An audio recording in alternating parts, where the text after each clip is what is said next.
Okay, so today what we're going to be looking at are column graphs and histograms. And hopefully last week you got to look at a few different ways of displaying data in pie graphs, divided bar graphs and things like that. So, first of all, before we can even think about drawing column graphs and histograms, we need to be able to construct a frequency table. And a frequency table is just simply a table that looks like this here, where we've got our different categories. In this case, we're looking at different flavours. And a tally is how we count it. So one stroke means one person, if that's how we're counting. And the frequency is the total of the tally column. So here there's 2, 1, 2, so you put a frequency of 2. These 4 strokes with 1 through it mean there's 5 altogether, and it just makes it easier for counting. Now, once you've been able to construct a frequency table, what we have to be able to do is to draw a graph. And the first graph we're going to be looking at is this thing called a column graph. So if we consider this table that you have in front of you, and you can all look at that, what we have here is we have a frequency, and along the bottom we have the different categories that we had in our table. And the frequency is just the same frequency that we had here. We can see that vanilla had 2 people, so down in my column graph I've drawn my column up to 2 and I've labelled it vanilla. And you can see the interesting thing in a column graph is we have gaps between all of our columns, so it just looks like columns. So I'm pretty sure that you're all going to be able to do that. That's the first thing. The second thing is we have to be able to draw a histogram as well. Okay, and a histogram is slightly more, well, it's not more difficult, it's just a different way of being able to do it. So histograms are used for grouped, discrete, or continuous numerical data. So sometimes in a frequency histogram we have class intervals. So if we imagine we had the values from 10 to 19, that would include all the numbers from 10, including 10, to less than 20, so up to and including 19. So if we look down further onto your next sheet of paper, you can see here is a frequency histogram that has been drawn. It's got class intervals, so we've been looking at people being in the group data of 1 to 9, and we can see that 3 people were in that group. And 10 to 19, there were 5 people that had scores in that group, and so on. So what we've done first of all is we've found the class centre, which are the scores that go along the bottom. The class centre is found by adding these 2 numbers together, 1 plus 9, and there's 2 numbers and we just divide it by 2. So we're kind of like finding the average. And, I'm not sure why that is 4.5, but anyway.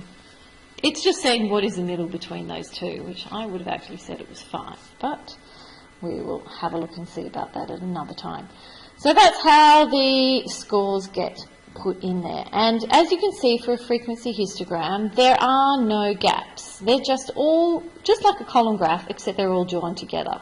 The important thing to note is that there is always a gap here. You always must start with a tiny gap.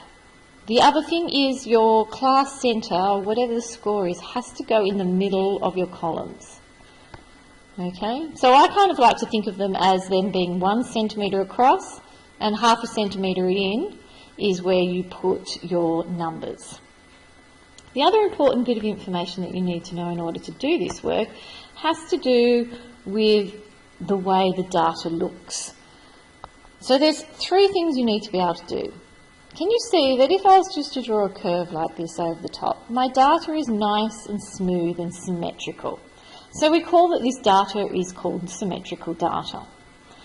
The other thing you have to be able to identify is something that is positively skewed. Can you see my data like this? It's got a big tail on the end of it here. And we say, because that tail is in the positive direction, knowing that this way is positive, we say that this is positively skewed. And say too, if we go to the next one, if I was to draw this up, can you see I have a long tail, which is in my negative direction, so it is negatively skewed. Okay, so these are some things you're just going to have to keep your fact books open and have a look back at when you get to doing the work from the textbook. So let's have a look at a couple of examples.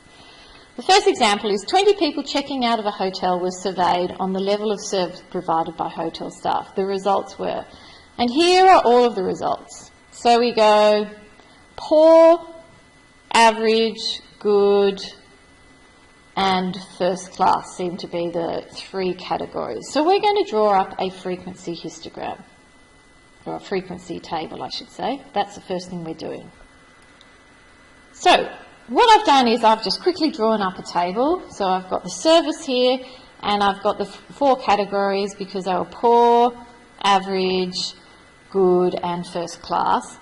Now, this is the way I'd like you to do it. So all of you can try doing this yourselves, and you might want to pause the video and do it, or just quickly watch me and then pause it and do it for yourself. So, poor. There's one person here that's poor, so I'm going to cross off poor, and I'm going to put a tally in my poor column. And then I've got a good, so cross that off, put a tally in my good column. Got another good, putting it in my tally column, have an average, and so on. And I'd like you all to fill in the table yourselves. So pause the video, fill it in, and then come back and resume. So hopefully I've done this correctly, and you can see that what I have here, if I was to count correctly, is I've got 3 that are poor, 4 that were average, 5, 6, 7, 8 that were good, and 5 that were first class. So, construct a frequency table to record the data with the headings category. Well, I didn't do that. I just did service, tally, and frequency. Now I've got to construct a column graph. So with constructing the column graph, and you guys are going to have a little bit more room than me, but we're going to have the same thing. We're going to have columns, and they're going to be poor, average, good, and first class. And along this column here, we're going to have our frequency, and it goes up to 8. So 1, 2, 3, 4, 5, 6, 7, and 8. And you're going to do this nice and neatly into your book, so you can watch it and then go back and construct it yourself. So you can see that 3 people got a poor. So you draw your graph up to 3, and it's a column graph, so we're going to leave space between everything. 4 people had average, and yours are going to look much neater than mine because you're using the ruler. 8 surveyed, said it was good, and 5 said it was poor. And yours is going to look beautiful in your fact books. Okay, so pause the video there, make sure you've got it all drawn correctly, and then you can move on. So moving on, 20 people were surveyed to find out how many times they use the internet in the week. The raw data is listed below. Organise the data into a frequency table using the class intervals of 10. Include a percentage frequency column. Okay, so let's get ahead and start doing this one. Exactly the same thing. We're going to draw up a frequency table first. Okay, so to try and organise this, what I've done is I've just quickly drawn up a rough table which you will be able to do in your books. And what I've done is my class interval, because it says in intervals of 10. So I went from 0 to 9, because between 0 and 9 are 10 numbers, 10 to 19. So that includes 10 and includes 19, including 20 and including 29, and so on. So then I put in here this column called class centre. Now the class centre is very simple to find. We add these two numbers together, so 0 plus 9, and we divide by 2, because we're just really finding the average. And if we do that, the answer that we get would be 4.5. So on your calculators, you put 0 plus 9, divide by 2, and you get 4.5. And same too if you did the next one, you're going to do 10 plus 19 divided by 2, and you'd get 14.5, and so on. So then what I can do is I can then start doing my tally. You can fill in the rest of this. So if I go back to have a look at where I'm looking at, I'm not sure if I can, everything's on the screen if I do that.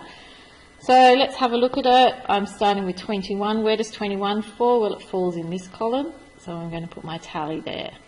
And then I'm going to look at 19, and 19 goes into this column, and so on and so on. So pause the video then and fill that table in and see how you go. You can do your class interval, the tally, and the frequency, and I'll be back to show you the percentage frequency in just a minute. Okay, so what I've done is I've now filled in my class centres, and I've gone through and done my tally. And and I have my frequency. Now my frequency column should add up to what the question told us, which there were 20 people that were surveyed. So what we can have at the bottom here is we can have a total, and we can have it down here, the total is 20. Now to do the percentage frequency, well, that's pretty simple, because for a percentage we know we need a fraction. So we've got 2 here, out of there was 20 altogether, and we times it by 100 to make it a percentage. So I can get my calculator out, 2 over 20, and what I have to do is times by 100 to change it to a percentage, and we get 10%. Okay, so what you can do is you can then go through and complete the rest of these off for me. So pause the video, finish them, and then come back. So these are the answers that you should have got, and you should also see, because we're dealing in percentages, you know that the entire amount is 100%. So a double check for you would be to add up all of these percentages, and if you use your calculator to do that, you would find out that you should get a total of 100%. And what you have here is your beautiful frequency histogram that's going to be so much nicer and neater than mine. Okay. So once we've done that, what you have to do is construct a histogram for the data showing both the frequency and the percentage frequency on the one graph. So let's not worry about the percentage frequency at the moment. Let's just worry about drawing a histogram with the frequency column. So if you might want to look back at the previous example, pause the video and see if you can do it yourself. If not, keep watching and I'll get it up here for you. So what you can see now is I've done the outline for my frequency histogram. Along the bottom I have a score, and then I have my frequency. And from your table you can then just begin to fill it in. So from your table you know that there were 2 scores that were in the 4.5. And for 14.5 we know that we had 8 scores. And you can see that my class centre, the middle score, is a dash that always goes into the middle. So let's fill it in. Everyone pause the video and fill it in on your pieces of paper. So as you can see, what I have here is I've got my frequency histogram drawn up just from using my table. These lines for you are all straight. The last thing that I have to put in that I didn't put in before is our percentages. But we know what our percentages are. We know that this one here was 10%. This one here was 5%. This one was 40%.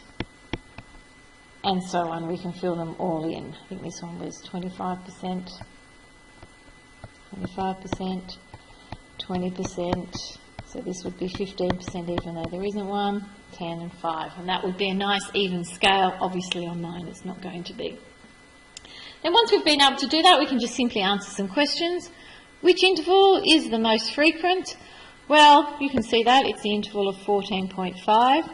So they were the scores that were from 10 to 19. That was the interval that occurred the most. What percentage of the people use the internet 20 times or more? So I'm going to leave that with you, and I'm going to see if you can answer it, and when I'm going to come back, you're going to tell me what the answer to that question is going to be. You might need to look at your frequency distribution table in order to answer it. Now, with what little time you have left, girls, I would like you to maybe attempt question 1 and question 2, and we will do some of the rest of that when I get back. Okay. Take care and I'll see you soon. Bye.